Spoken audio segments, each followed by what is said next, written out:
This week's episode is brought to you in partnership with Zero Procure. The guys at Zero Procure have walked a mile in the shoes of many of our listeners from the world of hospitality. In fact, they have over 70 years of collective experience of working in the hospitality industry, and that'll probably be me getting into trouble for making them feel old. I really recommend speaking to them to ensure you're working with the right suppliers at the right price. There's zero cost involved. Just click on their link in the show notes or visit their site at zeroprocure.com/podcast. Welcome to Hospitality Meets with me, Phil Street, where each week we take a light-hearted look into the stories and individuals that make up the wonderful world of hospitality. Today's guest is Adrian Ellis, Hotelier of the Year 2022 and General Manager of the Lowry Hotel. Coming up on today's show, Adrian offers Phil a job. We're looking for somebody to go and work in Azerbaijan. Would you be interested? More industry philosophy from Phil. The hotel industry is full of problem-solving opportunities, isn't it? And terror runs riot as Adrian recounts this gem of a story. And we get a call from a lady who rings down and says, "Can you come up urgently? There's a Chinese man in my room." All that and so much more as Adrian chats us through his wonderful journey so far. I don't know where to begin with Adrian's journey. He's had a hell of a career so far that has taken him all around the world, working in some incredible places, culminating in him now leading one of the UK's most recognisable luxury hotels. On top of that, we learn a bit about the wonderful work he's doing to elevate the industry as a place to work. I'm incredibly grateful to Adrian for sharing his journey with us all. Don't forget to give us a like and a subscribe wherever you consume your podcasts. Enjoy! And a huge Hospitality Meets welcome to Hotelier of the Year, Adrian Ellis. How are you? I'm good, thank you very much. Very excited to be on your programme, so thanks for inviting me. You're very, very welcome. Yeah, how is life in well, actually, before I was going to give the game away where you are. But where are you? What is it that you do? So I'm the general manager of the Lowry Hotel, which is actually in Salford. A lot of people say it's a Manchester hotel, which it is. We're very close to the city centre, but we're just marginally by a hair's breadth in Salford. So in Salford City, and I've been here about 8 years running the Lowry Hotel, which is fairly well known, I'm guessing to your listeners. But yeah, it's a well-known property in this part of the world, so very happy to be in Manchester. Fantastic. And how is life in Manchester these days? It's good. It's a very vibrant city. It's really a lot going on, a lot of investment at the moment. So I'm not sure it's the best claim to fame. We have a lot of cranes, which is always a sign of new development. So there's lots of new businesses coming in, apartments that are being built. There's new industry moving into the city and around the city. So it's a very dynamic city. Lots going on. There's a good vibe, a good level of energy. So people are quite excited to be in Manchester, especially those that are moving into the city. So yeah, it's an exciting time. There's lots of development happening, and I think in the coming years are also ones of huge growth for this city and the region. Fantastic. Yeah, I mean, it feels like it's a city that's just on the up and up from a hospitality perspective. The hospitality scene there is moving dynamically. Very much so. I think we've definitely seen that in the last few years. We've seen growth in all areas. So even in my sector, in hospitality, we see more restaurants, bars, and hotels opening, which people may feel it does not add to the competitive element, but it also brings new strands to what we offer in the city. So it brings people to the city because there's a wider range of activities and things to see and do, which is good.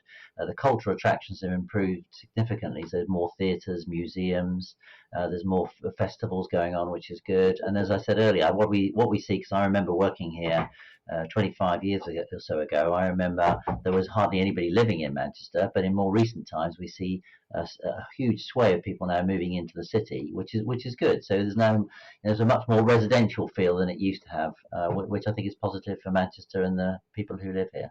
Yeah, totally. Well, I mean, let's just get to it. Take us all the way back to the beginning of your career. How did you get into hospitality in the first place?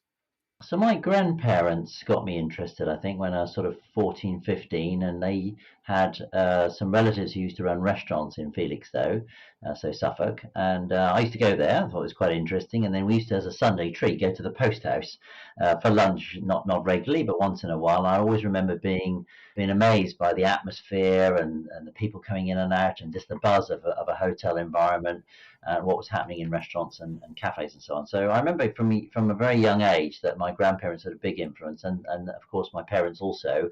We would go on holiday and vacation, and not always holidaying in hotels, but we did occasionally go into hotels or hospitality establishments, and that really got the interest level going. And it was my grandparents who said, they thought it would be a good idea for me to look at catering as an opportunity, which I did. So I then took on a sort of Saturday job helping out at the Old Bell Hotel in Norwich. I was doing a hall porter's job there. That was interesting enough, and I helped carrying luggage and serving afternoon tea and so on. That was good, and I really enjoyed the excitement of a hotel life, especially at the weekends when I used to get a bit of pin money as well, of course. And it was an exciting part of what I did. And from that led me on to taking my first course, which I did the HND as it was in those days in Norwich Hotel School. And so I left school, did my O and A levels, and went on to do an HND. And I had 3 years there, of which I did a couple of stints abroad. I worked in the Black Forest in Germany, and I also worked in Berlin just for 3 months on each one as part of the sandwich course, which was an HND at the time. But that gave me real Black Forest flavour. sandwich, eh? Black Forest sandwich. That really gave me a real flavour of hotel life, and I really enjoyed the buzz and working with the people. And although I was in the deep end, because I didn't really speak German when I went over there, but you sort of picked it up as you were there. And really enjoyed it, and it's been a sort of steady path from then on. My career sort of went on from place to place after that. But early days for me was all about the enthusiasm, excitement that started with my grandparents, went on through part-time work, and then was sort of cemented, I guess, by doing that HND with the 2 sandwich placements in Germany.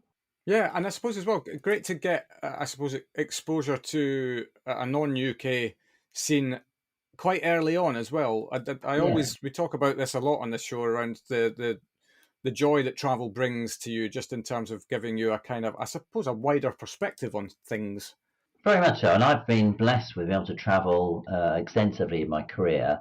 And you're absolutely right. In the early days, it does show you that you can work in hospitality in pretty much anywhere, but also that breadth that it gives you in terms of your exposure to different cultures, different lifestyles. And I've traveled around in lots of different parts of the world and enjoyed all of them really. But travel and hospitality are intrinsically linked. And working together in different parts of the world, experiencing life there, and also working hospitality is a great opportunity, I think. Yeah, totally. Well, we're definitely not going to skirt over the places that you have been, but let's, I suppose, keep it on track in terms of you've just completed your education, as it were. Yep. I mean, we never complete our education, do we? No, not really. But where did you go next? What happened then? So after my HND and doing the stint I told you about, I then took up a program. Many hotels offer a graduate program. So once you finish your university studies, I took up a year and a half with a company called Commonwealth Holiday Inns of Canada, more commonly known as CHIG in those days, but it doesn't exist anymore. If you're trying to research or Google that, you won't find that company because it was taken over by Marriott many, many years ago. But it was an excellent training program, and several of my good colleagues still in the industry also went through that training program. So it was a very typical program. You moved around the country a bit. I did a short spell in London. I went to Glasgow and then Newcastle, and I was doing a combination of food and beverage, a little bit of rooms, a bit of banqueting experience. So you cover, and I also did some work in finance. You cover a bit of the broader range of activities and departments that you need to cover as part of a training program. And it's a year and a half with the promise at the end of that you move into your first role. So very enjoyable. I mean, I have very, very fond memories. It was an excellent program. You really got well looked after. There was conferences and events you went to. They're very much geared up to making sure you're on the right career path. And so me and many of the colleagues that are well known in the industry that have been through the CHIC program have a lot of good things to say about the experience we had in those early days. And then my first position was assistant food and beverage in Holiday Inn Newcastle, which was the Commonwealth Holiday Inn of Canada property. And I had about a year or so there, and thoroughly enjoyed that early part of my career. Before I took a year out, Okay. and I'm always an advocate when students ask me if I take a year out, can I come back into the industry, or am I forgotten forever? I'm always one of those that say, do a year out because time flies, and you'll never forget those great experiences. So I took a year out, which was a typical year out that students do, really. I took that out and I went, had a year in Australia, but of course en route took in America, Hawaii, and all the Far East countries, and came back again. Did a spot of work in Australia. I worked in Melbourne. I worked in a restaurant on Hamilton Island and in Perth. So I did 3 stints, but not part of a program. It was more a holiday experience, but absolutely fantastic. I mean, really sort of, you think you do those to get it out of your system. If anything, it actually encouraged me to do more travel. Right. Yeah. So it was a fascinating year, very enjoyable. Came back from that, and then I worked for the Old Bell in Hurley, which was at the time a Kennedy Brooks property, and they got taken over by Forte. So I did. It's Old Bell is quite well known, and we used to have lots of celebrities there because it's right in the sort of Henley area, and we used to do the Henley Regatta and the Ascot races and all that sort of thing. It was again very fascinating time, and had a period doing F&B. But I'd done a lot of food and beverage up until that time, and then somebody came along from Forte, from the HR department, said you need to balance up your career and do some front of house.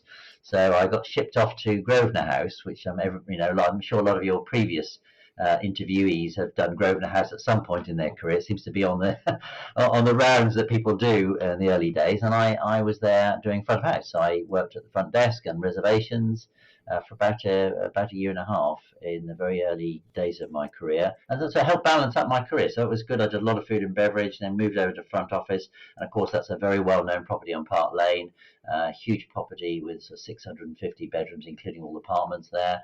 So it was good to get that rooms experience there. Before the next slightly random part of my career, I was destined to move to sort of operations role. That was sort of the next part of the movement for me. And I'd had a couple of chats with Forty at the time. But as sometimes these opportunities lead, I went home to see my parents who live in Norfolk, and I went home just for a few days. And my parents said, you should go and have a look at this brand new hotel being built at the airport in Norwich. So I went to have a look, and it was still a building site. So I went in, and I was met by a guy with Wellington boots on, and he said to me, what are you doing here? So I said, well, I'm just looking around. I was I'm in the hotel business, and I just was interested in this new hotel. So he said, oh, come and have a cup of tea. Still didn't know who he was. He said, come and have a cup of tea with my wife and me. And so I went and did that. There was like a porter cabin in the back, and he turned out to be the owner, the chap I bumped into. Oh, wow. And he previously had a sort of vending business, and was fell into a bit of money and was doing this, and his sons were builders. So they were almost like a project, I guess. And, cut a long story short, at the end of that chat with him, he said, well, if you want, you can come and work with me and, be my assistant, because I really don't know much about hotels. Just want to build this hotel because this is our vision. But if you know about the business, why don't you come work with me? So it doesn't really, not much logic applies to this next bit. But I just thought, good opportunity. Those sort of things don't come around too well. It was quite a lift up in my career, and so I did join him. But it soon transpired that although it was about 3 to 4 months before opening, he hadn't done anything at all. So he hadn't ordered anything, no staff were hired, nothing at all. So to say I was in at the deep end would be perhaps an understatement, but it was a fantastic learning curve as I set about doing everything from buying beds to buying crockery and cutlery to hiring staff. And, you learn, I probably learned as I went, really. It was a full-on job. Learning everything as you do by experiential. Yeah. He said to me after 3 months, well, you seem to know what you're doing. I'm not sure we're on the right track, but I'm not going to manage this place. You should be the manager. So fortuitous. I became general manager when I was 26. So quite young. Wow, and right, yeah. And not a lot of preparation, just those jobs I've already explained. And but all of a sudden I was GM at a fairly young age, running this 140 bedroom hotel at Norwich Airport. So yeah, it was a fascinating early part. Yeah, totally. But do you know what? I love stuff like that because it's also, I suppose, at the time, it wasn't part of your plan. It's just one of those things that came along, and you thought, well, let's go and check it out. Might lead to something, might not, and then there you go. You're as you said, thrust straight in at the deep end. Yes. But equally, giving you now a set of skills that might have taken you 10 years until you got in there. It just shows you, I suppose, that it's great. We've spoken to the great Harry Murray as an example, who knew very early on that he had a plan in his mind as to what he wanted to do. And that's great. It's great to have an idea of where you're heading. But actually, how you get there, you've got to keep your mind open to opportunities as they come your way, haven't you? Well, very much so. And, I think all of us have one or two things in our life that happens like that. And you're right, sometimes when it comes your way, and perhaps there's some risks attached, and there was. I didn't know this guy or the company. There wasn't any structure in place. But sometimes there's something about it which clicks, and you think, well, it's worth that gamble or that risk. And in this case, you're right, absolutely. It sort of elevated a few years, and you learnt very much by going through the experiences. And, of course, you make some mistakes along the way, but you're healthier from it, all of those challenges and mistakes you make. And it was a fantastic, really, those 4 years I had with them, because they then opened another hotel, which is a quite well-known property called Dunstan Hall. They found, again, quite strange story. They were walking around this very dilapidated building, and they bought it for 400,000, and they put a golf course on the back. They didn't have an idea how to build a golf course, but they built it, and they sold it to Veer for 16 million. So it was quite a great investment from their point of view. But they put me in charge of both hotels, so I ran the Ambassador Hotel in Norwich and then Dunstan Hall together in the sort of last part of my 4 or 5 years with them. So yeah, a really excellent and very memorable part of my time, although not necessarily planned.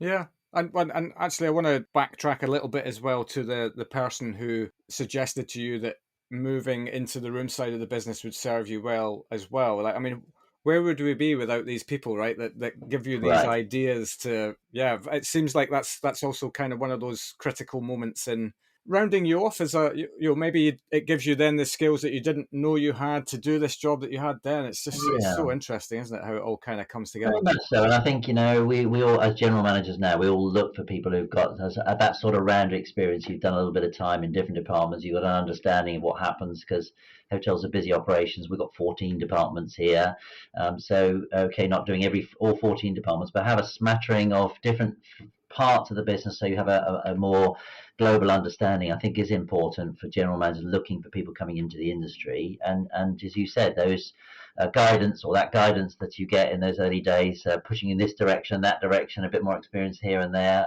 were all very, very fascinating. Yeah, it's a really interesting time. Grosvenor House is such an eye-opening experience. So apart from the vast business that it is in terms of numbers of people going through and events that happen there and so on, I also had it was a time when Charles Forte was still alive, and it was his empire. And I remember I had to do nights as well as part of my program. I remember several nights being on duty, and a car would pull up in the front area of the hotel at 2 o'clock, 3 o'clock in the morning, and the driver would get out and open the side door, and it was Charles Forte just doing the rounds at 2 o'clock in the morning. And it's happened to me several times, and such a memorable experience, because you don't expect to see this icon of our industry walking around in the middle of the night, but he used to do it, and no particular reason. He used to say hello, we'd have a chat, he'd walk around a bit, and then on his way. But some very memorable moments in there. But also, can be a forgotten part of the business, right? A lot happens at nighttime, a lot more than you might think. So, I suppose it's one of those things whereby, as somebody who was obviously in the know of that, actually, this is going to give me a great indicator into an area of the business that sometimes gets forgotten. Yeah, 100%. Yeah, because I think doing nights is, it's like a different world, isn't it? Your experience. Firstly, if you're doing it, of course, you have to adapt to sleeping in the daytime, working at night, obviously. But also, you see a different type of, type of atmosphere in the hotel. It can have its moments when it's very, very quiet, moments when it's very busy, and moments when it's very, very challenging. And I have full sympathy for our night manager, having done some night stints myself. It does give you empathy for your own night teams in the years subsequent to me leaving from that hotel. Yeah, you just sparked memories of, I did a night manager stint on cruise ships, and my life, you see some life, and some great stories of. I just remember, I think I did a lot of growing up on nights as well, because you see a part of life that is, it's not the day to day, right, by definition. But I always remember. There was they used to do this thing on P&O whereby they would give, it was called a friendly four. So it was a 4-berth cabin, and it was for people who'd never met each other before in their life, but it was like the entry level price of how you get on a cruise ship. And they were anything but friendly, let's put it that way. And so the amount of times that me as a fresh-faced 22-year-old would go to a cabin and tell 60-plus-year-olds how to behave was, it was a great learning curve for me, that it kind of doesn't really matter about like ages just that's just an age. Actually, your maturity level and how you approach a situation is exactly how you win and how you get the better of a situation. It's a fascinating time. Yeah, absolutely. And as I said, full respect to some of them. We've got night managers here, some of which have done 17, 18 years on nights, and they're very much in tune. I always found it quite challenging, be able to sleep in the daytime. And so, but some, our night managers here have been here a long time. They've very much got into it, and there's lots of personal reasons why they do nights as opposed to days. Yeah, so there's a skill set required. It's some of the most challenging times happen at night time. When you've got especially if you've got parties or events in the hotel, how to handle and work on those shifts is it's a skill set which full respect for the night team that work in any hotel, to be honest. Yeah, brilliant. Okay, so what happened after Dunstan Hall? Yeah, so I was single in those years I've talked about. So I met my wife on holiday. I met my wife in Kenya, actually. I was on holiday, and she lived up in the northwest, and I lived in East Anglia, as I mentioned, in Norwich. And there came a point after sort of 4 to 5 years working in the Norfolk, those two hotels I mentioned, Ambassador and Dunstan Hall, where it became very difficult to commute up and down to see each other. So I decided to leave and move up to the northwest, which was my first introduction to working in Manchester. So I moved up here without a job. Moved up in we were living just near Preston, and I picked up a job working at the Victoria and Albert Hotel. I was the number 2, but then moved into GM position within sort of a year or so of being there. And it was owned by Granada. So all these sort of things are perhaps in our distant memory what happened in those days. So Granada was a TV company, as you may remember, and they had one hotel, and all the TV stars used to stay there. So it was the time of Coronation Street and Cracker and Band of Gold, and all those programs were on. And the celebrities that were working for Granada or working at Granada TV, they used to stay at the hotel. So it was very much a sort of celebrity haunt, I guess. And it was nice working there. Very interesting times as well. It was a very creative, slightly themed hotel, and I had about 4 years there. But halfway through my tenure working as general manager of the Victoria and Albert Hotel, we became part of the Meridian Group. And how that happened is that one day, in the days of faxes, my fax was rolling over in my office, and it says, as of lunchtime today, Granada have bought the Forte Empire, which was quite a surprise to me. I think there wasn't much in the media up until that point, but Charles Allen and Jerry Robinson, who were running the Granada Empire, had decided to buy Forte, and it'd gone through very quickly. And all of a sudden they had all the Forte hotels. So having just one hotel for Granada Television, all of a sudden they had this sort of empire across the UK and elsewhere. And it was quite a change. So within a few months of that happening, I had a visit from the HR director for that group. And they said, well, firstly, we're going to move your hotel to Meridian. So it became Le Meridian Victoria and Albert Manchester. So a bit of a mouthful, but that's what the hotel was. And we did the conversion. And that became, a consequence of that, it became part of the international group, because Meridian, as you may remember, was an international group right across the world. And that was a very enjoyable period. So it was moving from one property based in Manchester with a TV company to suddenly this international group. And I was, again, a learning curve, because up until then, although I'd been Grosvenor House and some of the big properties, I'd not really been part of an international group. So I got to meet many of the general managers and many of the team that work, the corporate team that work for Meridian. And I went on several trips with them abroad to Europe, different parts, as part of the conferences and meetings that we had. And it was all very interesting. And then towards the end of my sort of 4 years at Victoria and Albert, I had another meeting with another HR. You see how influential these people can be. Yeah. And he, at the time, said to me, well, Adrian, where do you see yourself going next? And I hadn't really. I mean, I've been 4 years in Manchester. We weren't particularly unhappy with Manchester, and there wasn't a particular timescale on it. So I said, I haven't given a lot of thought yet. But he said, well, would you go abroad if that opportunity? So I chatted with my wife. We don't have children. And we said, yes, if an opportunity came along, we would be happy. So, and again, how these things happen, I chatted to him on a Friday. I think 2 weeks later, he called me and said, well, we've got an opportunity, Singapore. How about that? And I said, well, Yeah, that would be that's not a bad start. And he said if you take it, we need you there within a month. And so it's rather frenetic, sort of 6 weeks really, from saying yes you'd like to be going abroad or at least look at opportunities, to then being offered, to actually then going. And of course we had a house here and so on. So cut a very long story short, I did move over to Singapore. My wife ended up doing all the housekeeping jobs back in the UK in terms of putting the house up for rental and then moving everything out and doing all the tidying up of bits and pieces we had to do in the UK before moving out. And then she followed me about a month later, and we ended up on a stint in Singapore working for the Meridian property in Changi in Singapore. So I did four years there. And again, these things are odd how it all transpires, because when I asked the HR department, well, what length of time am I going for? And you normally sign up for a 2-year secondment, and then it's renewed after that. So we thought we'd go for 2 years abroad, do our thing, and then come back. That's the plan. And in the end, we ended up being abroad for the best part of 17 years. So wow. It didn't happen that way. Right.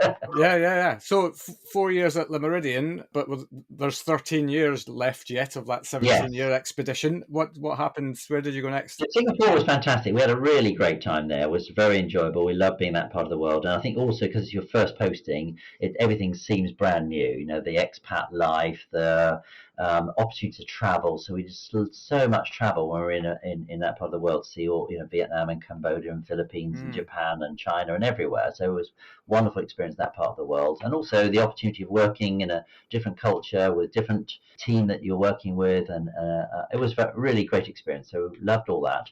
And yes, we ended up 2 years ended up being very quickly 4 years.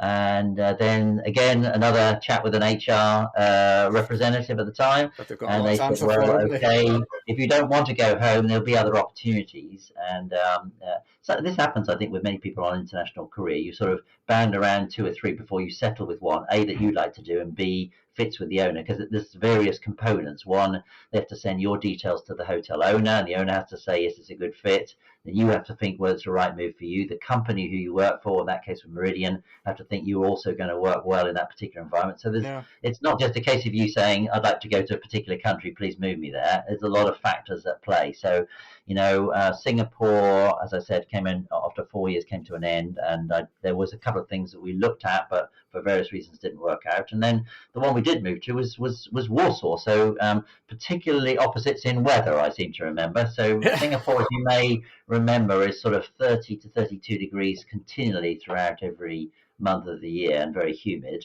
And we moved to Warsaw in Poland in January. So it was I think -12 when we arrived. So bitterly cold. So welcome back to Europe. Biggest thing we remember is the temperature. Yeah. So we remember getting on a plane in Singapore, having enjoyed 4 years of heat, and moving into, and it was snowing when we arrived. So quite a culture shock, I guess, in going back to Europe, and then readjusting to the weather firstly. And then we moved to it's also a Meridian, so I stayed with the company, Meridian Hotel in Warsaw, quite a well-known property called the Bristol. It's been there for a very long time. A beautiful property right on the main street of Warsaw, and we lived in that property as we did in Singapore, and we had four years there too, and absolutely loved. Everywhere we loved. I haven't had a bad posting, luckily. So really loved Poland. The people were amazing, our team members, and we had a really lovely time. We both adjusted well. My wife always ends up doing some sort of work in each of the postings. So she, in many of the postings, has been working as teaching English as a foreign language, the TEFL course. She did the TEFL course and then ended up doing that. So she adjusted to all the places too. So we had 4 years in Warsaw. Love that very much. And then we had a call from a headhunter was the next part of our career change. So they said to me, would you consider going to Budapest, which is, not next door, but it's not far away. It's still in Eastern Europe. We said we would look at that for sure. And they said, well, it'll be with a company called Corinthia, which I'd not heard of. Of course, is well known now, and there's a very beautiful Corinthia in London. I didn't know too much. So they said, well, you'll have to go and have a look at the hotel in Budapest and see whether you like it and they like you. And also you need to go to Malta, because it's a family-based company, and their family business is based in Malta. So I did both of those, and Yeah, I was very, very impressed with one, the sort of family ethics of running the company. So although it's a family-based business with the with Alfred Pisani at the head of it, it's a huge company. They have some very, very big properties, often many of the 400, 500 bedroom properties. So it's quite Yeah. impressive that they've done this from a family-based business. And so I was impressed with the ethics and the work and the way in which the family had organised things in Malta, but particularly impressed with the property in Budapest, which is beautiful. It's an old hotel. It used to be called the Royal from many years ago, from the 1800s, and been developed. And then Corinthia put a lot of money in it, and it's a 400 bedroom, and so also a big property, 440 bedroom property. And yeah, so I ended up being there for 6 years actually in Budapest, and we loved life there and saw Eastern Europe. And everywhere really. We travelled a lot too, so that was good. And it was just my own business. But it was also a time where Corinthia wasn't able to expand very much. It was, though in those times we went through that period of 2008 and 9 when the recession hit across Europe, and it was a time when Corinthia is still quite a small company, but wasn't expanding. So therefore, the opportunities for me were perhaps a little bit limiting. And again, fortuitous, I had somebody who I know in the industry call me and say, "We're looking for somebody to go and work in Azerbaijan. Would you be interested?" Of course. And what interested us about that, probably less the location, more the project, because the project's amazing. So if you Google Flame Towers, Azerbaijan, it's quite amazing. So you can see this from space. So it's three huge glass buildings that look like flames coming out of the ground. So the capital of Azerbaijan is Baku. Baku is famous for oil and gas production. And the symbol of Azerbaijan and Baku is flames, which represents the oil and gas business. So they built this fantastic building called Flame Towers, three glass buildings I mentioned. One is an apartment block, one's a shopping complex, and one's a hotel. I am And looking at it right now. I have and Googled it. Fairmont had the so Fairmont Hotels, who I was interested in anyhow as a sort of very good employer and a very respected hotel company. They took the contract for it, so I ended up going to Azerbaijan for so 3.5 to 4 years there, and firstly opening that property. So I went before it was open. I was probably there a couple of years beforehand. So the big excitement there was to train everybody from the beginning, because there was not much in terms of hotels and hospitality, certainly at international standards, before we arrived. So we had to take sort of 400 to 500 people and train them from beginnings. I had an army of trainers. We had to train everybody up from scratch to international standards. And then, we got the hotel open, and then I had a couple of years there, in Azerbaijan, so 4 years altogether, which was good. And then I did a very short spell. So I think 10 years tend to be internationally, sort of 4 years tends to be. There's a sort of cycle when you're moved on and somebody else comes and gives it a new lease of life, and so that's very much the case in many international postings. So I went out to Bali and I ran a very different property there. So it's a resort complex in Sanur, which is a smallish town in Bali. And I ran it for about a few months, probably 8 months or something like that, because they went through a massive refurbishment, and then they were looking for a resort manager, which is not my background. So I just did 8 months there, and then I was looking for an opportunity elsewhere at the time, before Lowry came calling, and I got a call from, again, a headhunter looking for somebody to come back. We were at a time where we'd been abroad for several years, as I mentioned. And I think we were, both my wife and I, thinking, well, we need to somehow establish roots, because we're traveling around the world. It's all been very exciting, but at some point we need to get roots and be back at some point at home. And so this opportunity came around. We just thought, well, it's good. We're not quite sure where we'd go internationally at this point in time. So we took the punt of coming back to the UK. In Manchester, we knew, as I said, I used to work here previously. Yeah. So we ended up buying a house and moving back to Manchester, which was probably 8 years ago now. We came back in 2015, and we've been happily back here since that time. Well, fantastic! I want to give you a round of applause, because that's I don't need that. that's a cracking career. And I've made some notes as we've been chatting, but if I've got this correctly, started life in Norwich, Manchester, Singapore, Yep. Poland, Hungary, Azerbaijan, Bali, and then back to Manchester. Correct. Exactly right. Yes, Yeah, yes. I mean, you know, if ever there was a journey for anybody listening who is wondering why should I come into hospitality, like if you just have a little trickle of travel interest in you, then I mean your journey is a kind of a great showcase for that, because look at all the different. It's not like you've picked a style as well. Like we've picked a country because that fits us. It's almost like Yeah. you've an opportunity has come your way and you've gone, yeah, why not? Why That not? sounds really cool. Yeah. And I think anybody who wants to take an international route, and I always tell this to students also coming through, you've got to have some flexibility in you. It's very rare. You can't really go to a company and say, I'd like to be in New York for 4 years, or London for 4 years, Mm, or Paris. I think you need to be flexible, willing to learn and develop, willing to take opportunities. And much of what I've told you is opportunistic.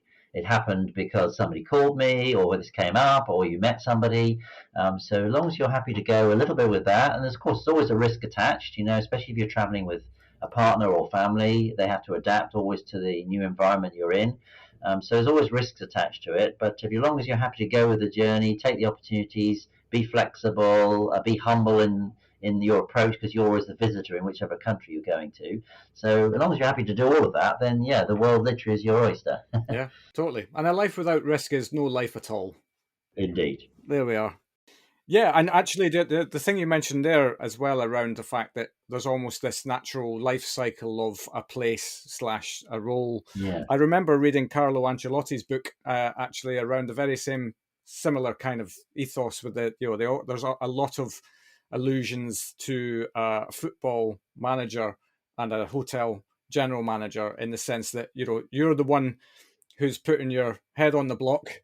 You're the Yeah. one that is responsible for elevation, and all of these sorts of things. But I find it really fascinating that a lot of that has to do with, as you said earlier on, you could be as long as you want somewhere if everything's in play for the right reasons. The ownership relationship is good. You like the area that you're in. You've got a great team around you. Then it's just one of those things, isn't it? It's different Yeah, wherever and you go. I think chatting to international companies over the years I worked abroad, there's a science to this. So they used to tell me, and many companies tell the same story or similar story. They used to say to me, well, when we move you to a different country, the first year is just you getting introduced. You've got to understand the culture, you've got to work with the teams, you've got to understand the property, work with the owners, and get settled in. And first year is just settling in. Second year is when you start to get all your ideas going, all your thoughts, you start to make a difference. Third year is the peak. That's when you're really motoring. You've done your ideas are in. They're starting to take shape. You're really working. You understand the culture well. You've made a significant difference in the work and the ideas and initiatives you put in. Yeah. Fourth year, you're starting to, perhaps things are not waning a bit, but you've done your bit. You've acted and you've put in as much as you can. And they, as a company, would then like to bring in somebody to take you to the next level. So that was their thinking. They feel it's sort of 4 year cycle where you're sort of growing in year 1 and 2. You're really inputting year 3. Year 4, you've done most of it, and then you should be given another initiative. And so it was a scientific process. I think many of my colleagues, especially in the early days when I started traveling, many of the GMs moved on in sort of 4 year cycles for that reason, that they felt that you could add input, and it takes that full 4 year cycle for you to have a major impact on the business that you're working in. Yeah. Dare I ask, how many years are you at the Lowry now? I'm 8 years here. Doesn't come here. It's very rare, though. It's very rare, Phil, for you to find somebody. I mean, I've got a couple of friends who've been in the same company or even the same hotel for sort of 25 plus years. It's rare. It's really rare these days. I mean, I'm chair of Manchester Hotel Association here, and I'm probably the longest serving GM in the city at this time. So Right. what's more common, you do see more of a throughput of GMs going. Perhaps less the science I told you before. That's more about ownership changes, changing happening with the building, development, people moving on for various reasons. Yeah. But it's really rare these days to find somebody with sort of 20, 25 years at one property. You don't often see that. Yeah, but I suppose equally there's this, each circumstance is completely individual, isn't it? Not even Yeah, just within from person to person, but within the person themselves. There's yeah, all of the like science is great, and I kind of understand why that makes sense. But then if you have a situation whereby everything just works, and maybe there's there's a new project to be done, or maybe there's something else that you want to do while you're there. All of these things, if they all just come together, then why not, right? Why Yeah, just, absolutely, and that happened here. So, as I said, I came here 8 years ago. It was moving from Rocco 40 hotels to Westmont. So I came in the early Westmont days. Westmont sold after 2.5 years, and we're now with City Developments Limited. They then decided to do several projects here, so we refurbished the whole hotel in the last 3 years. So those sort of, as you just mentioned, those sort of projects, perhaps new eras, new generations in the hotel. That's what keeps you engaged, because for me, 8 years is the longest I've been in a property, but it's not far from being a boring 8 years. There's been lots going yeah, on, and it continues to move forward, continues to have new ideas and new initiatives happening, which keeps life very interesting. yeah, no doubt. Well, and then as if you're not busy enough at your work, you're doing quite a lot in the extracurricular world Right. as well. So I'd really wanted to talk to you about that, because one, you're quite rightly getting huge amount of recognition for the work that you're doing. I think it's wonderful. But rather than me try and explain what it is that you do, it's probably better that that comes from you. So just, yeah, what have you got your head in out of work? Yeah. So, well, I'm doing a lot. You're right, a lot outside. I chair several groups, which I've enjoyed doing. And, probably my big focus, if you look at the big items, it's about trying to get more people into the industry. So I've been very engaged with schools, colleges, and universities about trying to improve the awareness, the level of opportunities that are available, and excite young people about the opportunities that hospitality can provide. And I'll talk about that in more detail, but that's a massive thing. But I also I chair Manchester Hotel Association, which I've really enjoyed. I've been doing that since 2016, and it's a great group. There's 70 odd hoteliers. We talk about a variety of different things. Tomorrow night, in fact, is our Manchester Hotel Association ball with 620 guests there, and we're raising money for charities, and we're doing awards for young people. And it's a really great event. And so I've really enjoyed the sort of camaraderie and I guess the citywide activities that we do when we talk about sustainability or charitable or educational initiatives. I've enjoyed that very much. And then on a sort of more global picture around, not a global, but a UK-based picture, I work with Hospitality Action, which of course is charitable initiatives. I work with Springboard and many activities we're doing there, especially on education. I'm working with Master Inn holders. I'm on their executive committee, so I very much enjoy the camaraderie and the initiatives they're doing, both with education and charity. And I work with UK Hospitality. I chair a northern group, which is about bringing people from as far as the northeast to the northwest, so Midland to the Lake District, so Middlesbrough to the Lake District, and try and bring them all together and talk about initiatives which help. So I've enjoyed all that, that's sort of it's very global agenda there. So you're talking about everything from sustainability to commercial aspects, bringing in new business, developing new opportunities for hoteliers. So it covers many subjects. But the area probably I've been a lot of focus in the last few years, as I said, is the education piece. So it's in three strands really. Firstly, on universities, we've worked on a very probably 7 years now on a mentorship program where we mentor final year students doing their degrees in hospitality, with the idea that when you have them as a mentee here, that you can help them with dissertations, help them with their final year's assignments, and then also, very important, help them with their career aims. So we saw when I first looked at this, we saw quite a high dropout. So you'd have 60 people doing a 3-year degree course, and then 20 would drop out and go and work with other industry, which I thought was a great shame. So what we have seen is quite a huge take up now. So and people staying in the industry. So if you take figures, I think we're up to about 86% now. Brilliant. At Manchester Metropolitan now staying in the industry, and I think that mentorship program has a big part to play in that, in terms of encouraging people to stay in the industry. So that's been a program we've run for a while, and we also do, between us in the city, we do lots of lectures, we support with show rounds and tours, we help with the curriculum management, and various other things at university. So that's been well established and going for several years. Colleges has been something probably for 4 to 5 years we worked on, where we do placements for colleges. We encourage youngsters to go and do their courses, levels 1, 2, 3, and 4. And we're currently in Manchester, we have about 60 people on placements in probably around 15 hotels.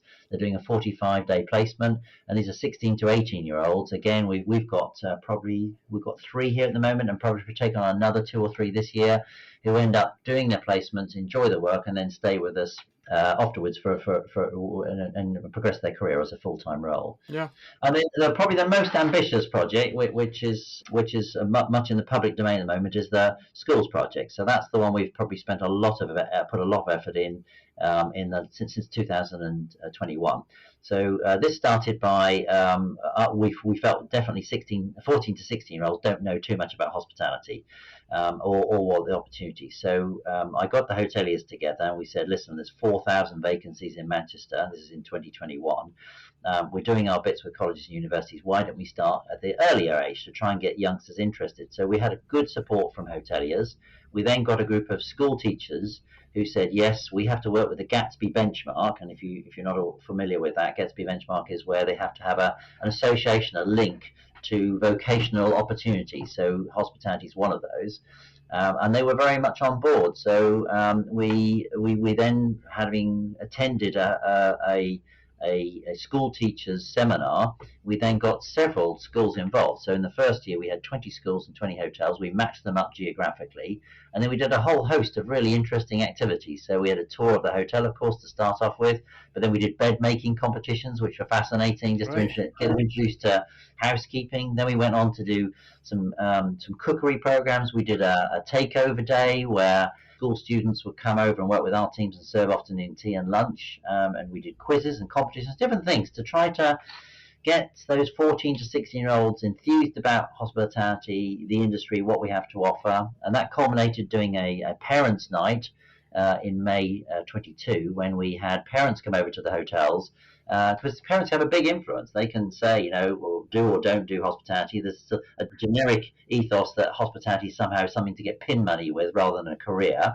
So we're trying to get across to them, actually, this is career, and your sons and daughters have been here and they've seen the opportunity. So, and they were all very impressed with what hotels had to offer. And I think it went some way for them to further their education in hospitality. And then we did the link up with colleges, which is vital from this program. So we then take the school students that are interested in sort of May and June and say, well, if you are interested and you want to learn more, then why don't you sign up for travel and tourism or hospitality and catering or hair and beauty? Sign up these courses related at college, and then you can get your education and meanwhile work part-time at the hotels to get your practical experience. So, and that happened with sort of 60 to 70 students last year, and we're hoping to increase this year. This year we're up to 35 hotels. So this year it started in September. We're up to 35 hotels and 35 schools, and going well again. We have a lot of good traction with lots of interested students and some really great activities happening around Manchester. And my personal mission this year is to try and to see this same project replicated around the country. So I'm trying to get more hotel associations engaged. We already have a few. We have Liverpool, Chester started already. Lake District are looking at it. I had a chat with Birmingham a couple of weeks ago. Cornwall are looking at it. Northeast Hotel Association are looking at it. So I'm trying to get more. So the more we can get, the more 14 to 16-year-olds we get interested, and hopefully grow a bigger talent pool across the country of people hopefully taking hospitality as a career for the future. Yeah, once again, another round of applause. I mean, that's exactly why this show exists, is that I just wanted to do a little bit to tell the world that actually what you might have learned about hospitality as a career is as a complete lie. It's a wonderful, wonderful career. And I think what you're doing is spectacular. And I think even if there's anybody listening out there from within the hotel scene, please do. I'd suggest just reach out to Adrian, because you're. It's almost like you've created a blueprint. It's working. Yes. We've kind of done the work for you. Come and talk to us, and we'll help you elevate your own area. And I'm doing exactly that, Phil. So anybody who is interested and they're from another association, I'm doing exactly what you've just said. I've had I think 3 calls this week already. So I'm doing exactly that. I'm chatting to people about what we've done and the activities. Then I am sending on to them a blueprint about how we did it in Manchester, some of the hiccups, some of the challenges, some of the people that have helped us along the way, along with a couple of newsletters. We do some quite interesting newsletters, which are quite homemade, but it shows you a flavour of the activities. It got some pictures of the bed making competitions and pictures of how the cooking schools went and all this sort of thing. And then, hopefully we'll see, as I said, a lot more of this happening around the country. So very much open for people to contact me for further information or any questions they have. Fantastic. Yeah, great. And the knighthood is in the post. I think. Nah. I'm not doing this for my hotel honours. I'm doing this for the good of the hospitality No, industry. totally. I've had many conversations around, awards are wonderful when they come your way, but that ultimately they come your way because you're doing something that you genuinely care about. 100%. And hotelier of the year this year, I'm sure this played its part in that, because yes, of course, being the hotelier of the year is about how you manage and elevate your own business, but it's actually also about how you manage and elevate your time in this industry, and how that can play a part in other people's journeys and all of that. And I think you're absolutely a shining light to us all on that. Thank you, Phil. Thank you. Now, as I said, I'm very blessed because I've had these 8 years here, and I've got a great team, and they've helped me give some of my time to other things. So whether it's charitable causes or the education program, it's thanks to my team that I've been able to do that. The owners also, the hotel also encourage me for the wider good of the industry. So I've had a lot of support along the way, and I've really enjoyed the work. It's a journey. We're starting all of what I've said to you so far, so we're far from the end of it. But I've enjoyed it, and hopefully it gives a little bit back, and hopefully inspires other people to think of this for the future. Yeah. Do you have a name for the program? Not really. I think, it's interesting. I was at a Master Inholders conference 2 3 weeks back, and Kate Nichols was very very good in talking about what we're doing in Manchester, and saying, and her phraseology was, "I applaud all of you to work with adopt the school scheme." So we haven't actually called it that because it's not in the domain as that, but it's not a bad terminology, because we're looking for hotels to adopt a school. We're looking for them to have that close ties, and then hopefully get young people interested. So that for now that can be the name. But yeah, I think once we've got many more associations on board with this, I've got UK Hospitality who are very much helping taking this forward. So listeners may be aware that they're taking over their Hoteliers Charter, which was started by Sally Beck, and they're now taking into the next domain. So this education program I'm telling you about is on the back of the Hoteliers Charter. It was one of the things we discussed when we first started the Hoteliers Charter. We've expanded to now have a schools program. UK Hospitality are taking it forward. So in time, you'll see this program I'm sharing with you will be on the UK Hospitality site. So they're going to have a page on this on their website, and all the programs and the information I've talked about, the prototype, will all be available on the website. So they're going to help promote it and advertise it and market it across the UK. So thanks in advance for all their support too. Fantastic. Yeah. Well, that's how we win, though, isn't it? When we all come together and utilize shared resource, and just give each other a lift. Yeah, 100%. Yeah.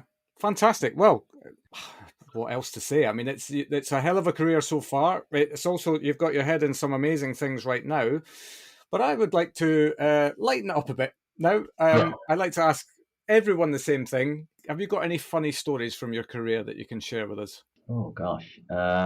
Well, I have some funny ones, but I mean, if I pick the funniest one, or a funny one, probably not for the lady concerned, but it's a funny story nevertheless. In Budapest, Good setup. So this is in Budapest. So that's the scene at the Corinthia Hotel, and I was duty manager on this particular morning in question, and we get a call from a lady who rings down and says, "Can you come up urgently? There's a Chinese man in my room."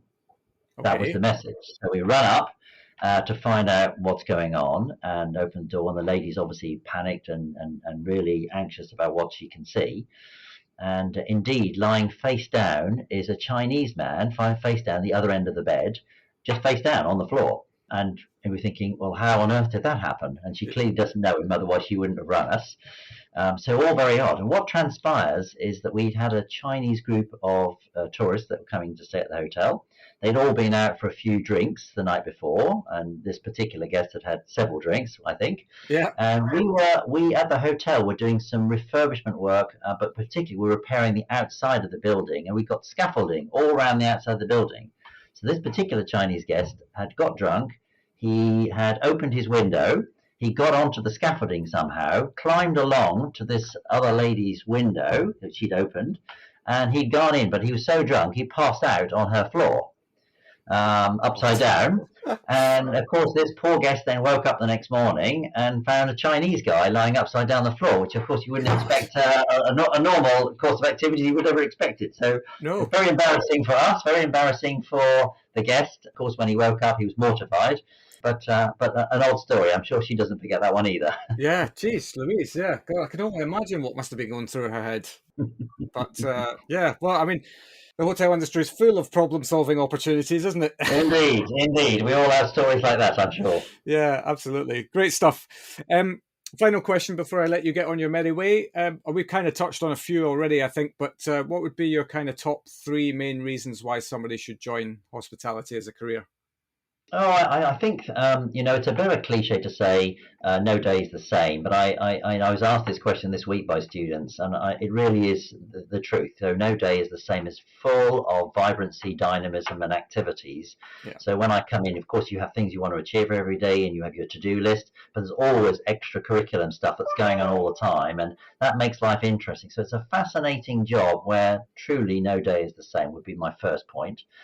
Second, probably is I always say it's not a complex or complicated business, but it's like working in a big house, and you're always at the end of the day you're offering rooms, food, and beverage to guests, and activities and events.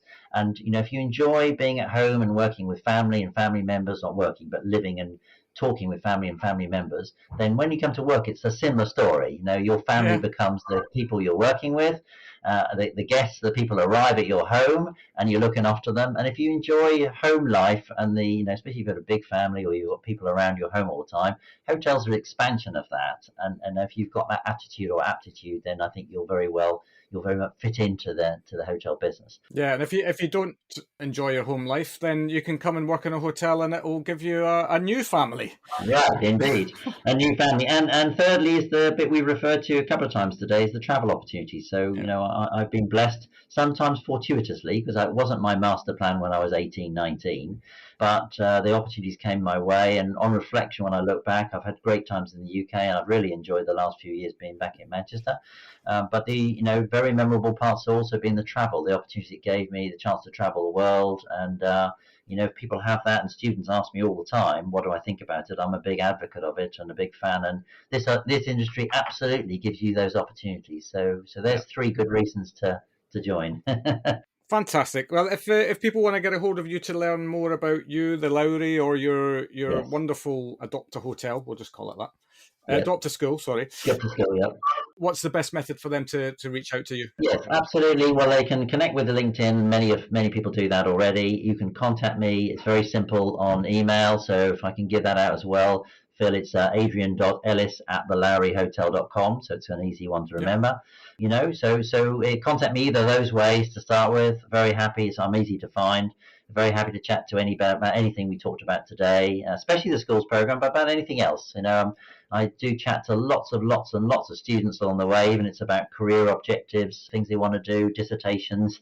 I'm always trying to happy to help. So please contact me. Fantastic. Well, I mean, keep fighting the good fight. You're a shining light to us all, and I massively appreciate having some time with you today to talk about your journey, and wish you all the very best with the next phase of that. Thank you, Phil, and to you too. Thank you very much for the opportunity. No problem at all. Thank you. Take care. Thanks, bye. Bye. And there we have it. Hats off to Adrian for going the extra mile for the industry, all whilst building an incredible career. As I said in the chat, that knighthood will be in the post. I'll be back again next Wednesday with another cracking story from hospitality, but until then, thanks so much for listening, and I'll see you next week.